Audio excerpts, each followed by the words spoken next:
Hi there, I'm excited to bring you part 3 of the weekly check-in. The last 2 weeks we went over part 1, which was the schedule, part 2 being the hopes and dreams, and today is part 3, frustrations and celebrations. Now, if you're anything like me, the last thing you want to do is go back and review any frustrations you had with your spouse. But Honest Engine, this is such a powerful exercise. You will find that you are able to process the frustration and actually feel closer afterwards. And if you don't believe me, just watch this video and give it a try. We also have included a download below so that you can follow it step by step. I look forward to hearing what you think. I want to give a special mention to Shelley Marie Redmond. Thank you for subscribing to our channel and thank you for all your continued support. Shelley is a ketogenic, anti-inflammatory dietitian, bringing you delicious recipe, product reviews, and meal plans your waistline, pocketbook, and family will love. My name is Danielle West, and this is my husband, Russ. Hello, everyone. Welcome. Yeah, so the first week, we talked about our schedule for the week, which was step 1 of the weekly check-in. And then step 2 was, in week 2, we talked about our hopes and dreams.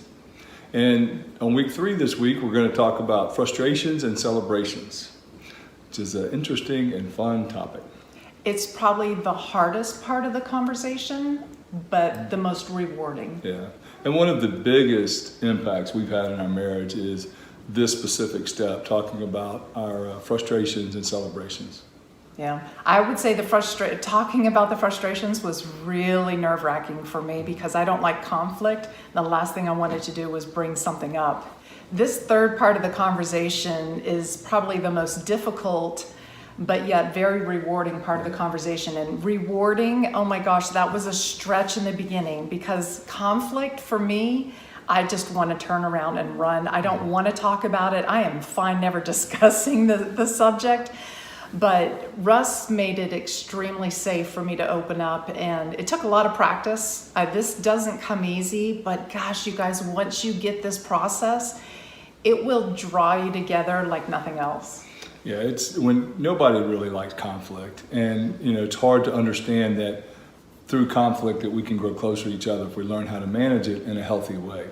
So we're going to try to work on that tonight.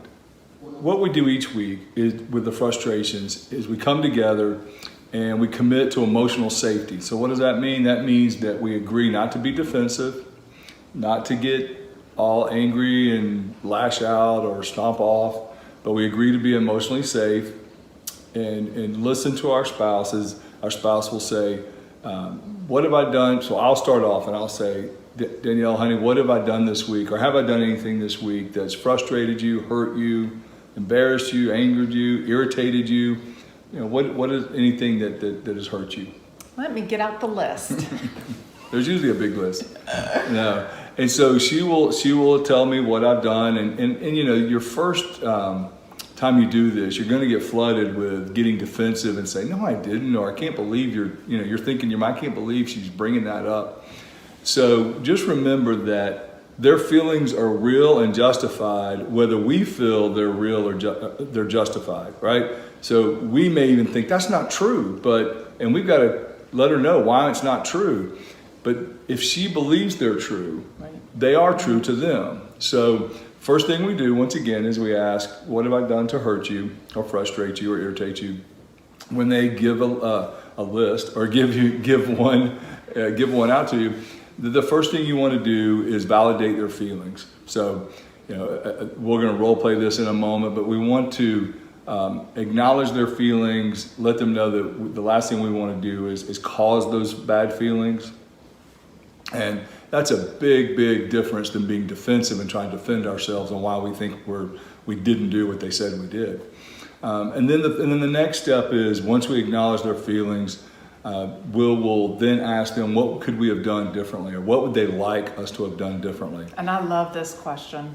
And sometimes hopefully they'll give us something that we can think we can do the next time we get in that same situation. It's just like coaching each other and helping each other out. Right. Occasionally she'll tell me something and I'll think to myself, ooh, that's going to be really hard to do.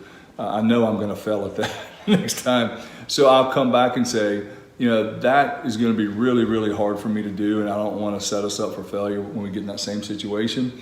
So then I'll say, maybe would this work? And then together we'll bounce back and forth till we come up with a joint solution. But once again, that working on a joint solution helps draw you to each other. Yeah, and even if there's something that you agree to do the next time, and we get into the same situation and you're not able to carry it out or execute it, the fact that we talked about it, the fact that I know how apologetic he was, how remorseful he was about the situation, since we've had that discussion, I'm not near as reactive or angry or hurt, because I know we're both trying, and there's a good reason why maybe he couldn't do what I had asked. And it should be more of a desire on our part, not an expectation.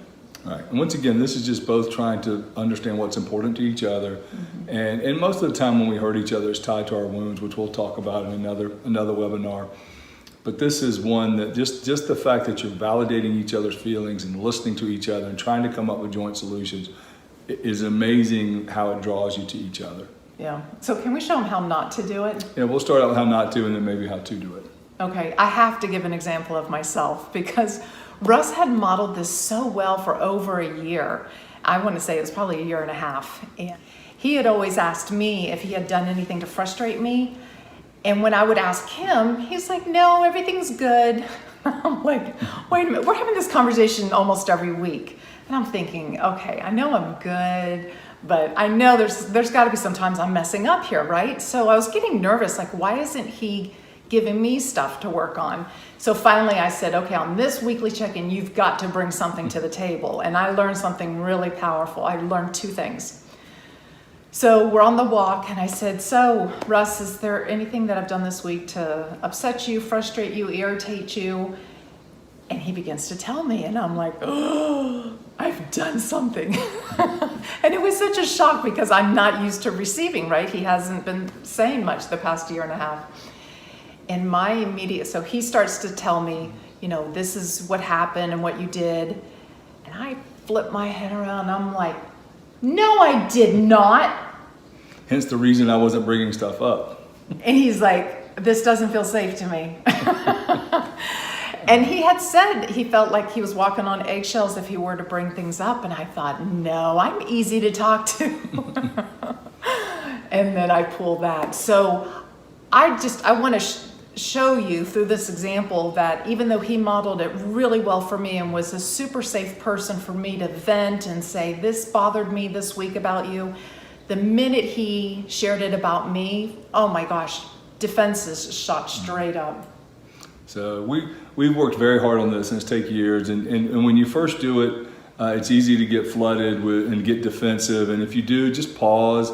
Instead of escalating, if it start to escalate and going back and forth, then just pause, take a break, go away, and then come back once you calm down and try to re-engage. And once again, focus on the other person's perspective instead of trying to be right. I'm the king of wanting to be right. So that's always my hardest thing. If I think she's wrong in what she's saying, then I'm immediately my brain wants to convince her why she's wrong, which is the opposite of what we're trying to do. So it takes practice, but I promise you, we use this weekly check-in because we know we're going to come to it and we can be safe versus just in the moment trying to deal with it. But over time, if you practice this, you can get really good at it in the moment.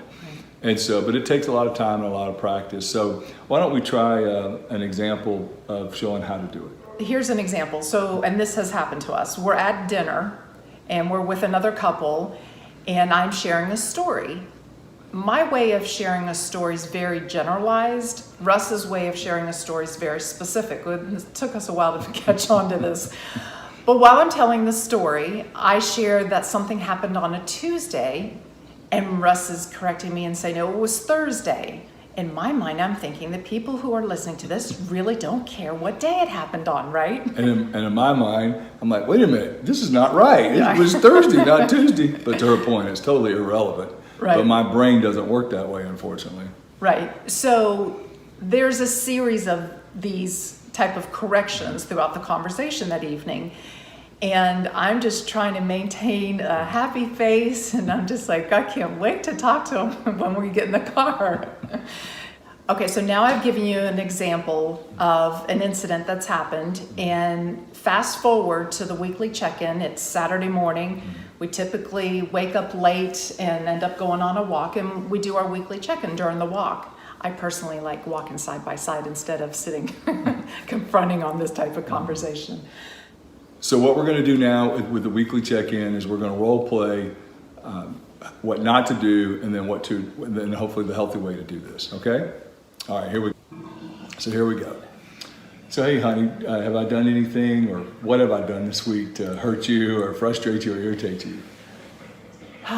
So remember the night at dinner when we went out to eat with that couple? Oh yeah, on Tuesday night? Yeah. And I was sharing a story, and it felt like every time I brought up, whether it was on a Tuesday, you would correct me and say, no, it was a Thursday. And if I said it was a certain time, you said it was another time. And if you just kept correcting me through the dinner, and it was just really embarrassing. No, I don't remember that at all. Seriously? Yes, because I said it was Tuesday, and you're like, no, it was a Thursday. Like, they don't care when it was. I don't remember that at all. And if I did, Thursday is. If it was Thursday, okay. Remember? Okay. It was Thursday. It wasn't Tuesday. Okay. What are you, mad now? I guess I'm going to get the silent treatment for 3 days. So anyway, that is how not to do it. But that's how we used to do it when we first started. All the time. Except I wouldn't sit here. I would walk off. Yeah, before we learned this, that was a pretty typical interaction. So now we're going to tell you how we actually handled this specific one, and we don't always get this right, but this is actually what we try to do, and usually accomplish most of the time. Okay, so now we're going to start on the weekly check-in again. Yeah, hey honey, this week what did I do, or what have I done that's hurt you or frustrated you or irritated you? Well, I do have one incident. Okay, that's all right. When we went out to eat that night with that couple. Oh, on Tuesday night? Yeah. And remember, I was sharing a story, and I said it was on a Tuesday night, and you corrected me, it was Thursday night. Oh, and then there was a certain time, and you corrected me on when the time was. And it was embarrassing after a while. Oh, I'm so sorry. I get so mad at myself when I do that, and I'm so sorry. I know that correcting you really embarrasses you. It would embarrass me if you corrected me like that, and I'm really, really sorry. Last thing I want to do is embarrass you, especially in front of our friends like that. Yeah, because I think the difference is I share a story in general terms, and I don't think they care if it's on Thursday. I know you were right; it was on Thursday, but I don't think they care, and so it's really hard for me to stay in the conversation. No, you're right. It's totally irrelevant whether it was to them, whether it was Tuesday or Thursday. It's my junk of wanting to be right all the time, and it's amazing how I can do it and not even realize I'm doing it. So I'm really, really sorry. And that helps me to know that it's not like you're ready to pounce on me in the conversation, but it helps to know that it's just you don't even realize you're doing it. Yeah. What could we come up with that would help me, next time in that kind of scenario? Something that would be huge, and I wouldn't want you to acknowledge it, is if my knee touches your knee. That means stop, but don't say, why is your knee touching my knee? I think it'll be, oh no, I've done something wrong. But no, that's a great idea. Let's try that, because the last thing I want to do is correct you in front of people, because I know how embarrassing that must feel. Yeah, because you're a great storyteller, and I feel like I'm not. So immediately when I hear you correct me, I think, oh, I shouldn't be sharing the details of a story. So. Well, I appreciate that you never seemed to act like anything was wrong. So I really appreciate that you didn't, take that out on me while we were there, or even when we got in the car. That means a lot to me. Yeah. Thanks, honey. So that's the way it's supposed to work. And once again, if we practice this, we can actually get there. And we feel so much closer afterwards, because there's a lot of care that comes through this. We care about our spouse. We're showing that what's important to them. We're showing, even if we don't agree with them, that we still care enough about their feelings that's more important than us being right. And that's taken a long time for me, because I love to be right. And the big thing for me is I feel believed. Like before it would be like, well, no, it was a Thursday. And it was just like, okay, I know what was wrong, right? Right? So the fact that you acknowledge my reality, my perspective, it does wonders for me. And it helps me get reconnected to him, because after that dinner, I didn't feel so connected. Yeah, and so we'll talk about this in another webinar, how most of these negative interactions that we have with our spouse are based on bumping into each other's wounds and the way we look at things differently. So in that scenario, I like to be right, so my subconscious is constantly trying to correct things when they're wrong. For Danielle, she doesn't like to feel stupid because of a childhood wound. So to correct her in front of somebody, really, nobody likes to be corrected in front of others, but for her, it's a huge, huge deal. She feels horrible, even more so than most of us would. So we'll talk about that at another time. And then the last piece of this is we don't want to just finish on our frustrations. Boyd Whaley, our counselor that we've been with for years, that we've talked about a lot on our webinar, he had us add in the celebration. So we then ask, what have we done right this week? What have I done this week that's helped you or encouraged you? And so we share with each other, kind of like a brag of each other, right? So I'll brag on her and talk about what during the week really meant a lot to me, and then she'll do the same thing for me. And my love language is words of affirmation, so it's a big thing for me. And Danielle does a wonderful job from that perspective. So why don't we just show them a celebration? So one for me would be, I know how hard moving is for you and how stressful it is. But when we moved in here, you were very engaged. You were so positive that I almost had to take a second take and say, Ross, is that you?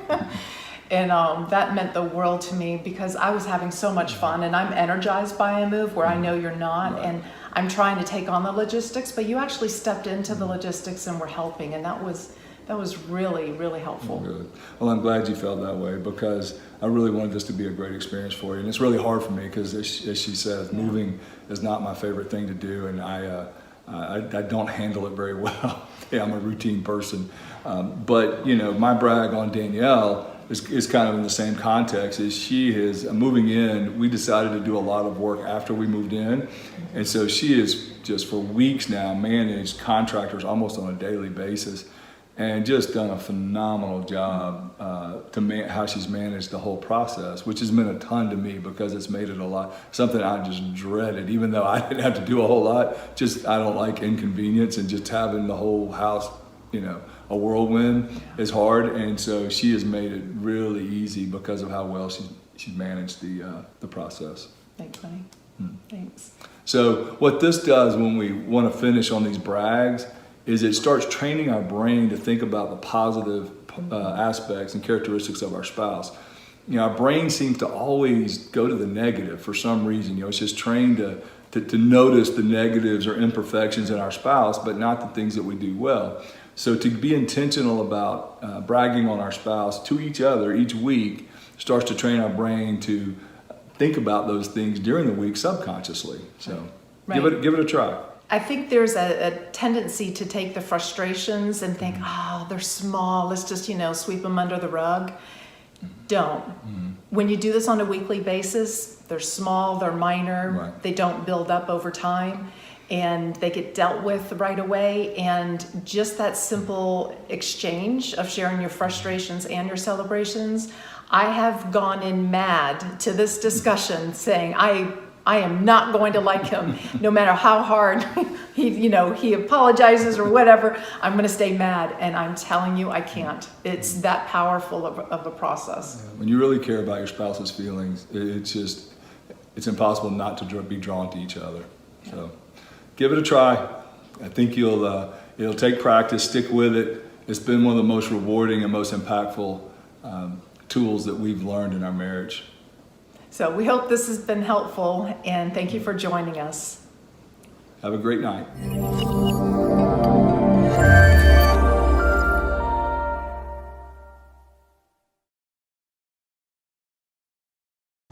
I know what some of you are thinking. You're thinking, there's no way my spouse is going to want to do this. So I recommend that you go back to the hopes and dreams and work on that part of the weekly check-in before you graduate to the frustrations and celebrations. All right, if you have any questions about this exercise, be sure to leave a comment below and I will reach out to you. I read every one of the comments. If you like this video, give us a thumbs up, subscribe, and hit the bell to be notified when we post a new video every Wednesday. And take a screenshot. Sharing this screenshot on your social media will help us reach more and more married couples. Thanks so much for watching, and I'll see you in the next video. Bye-bye.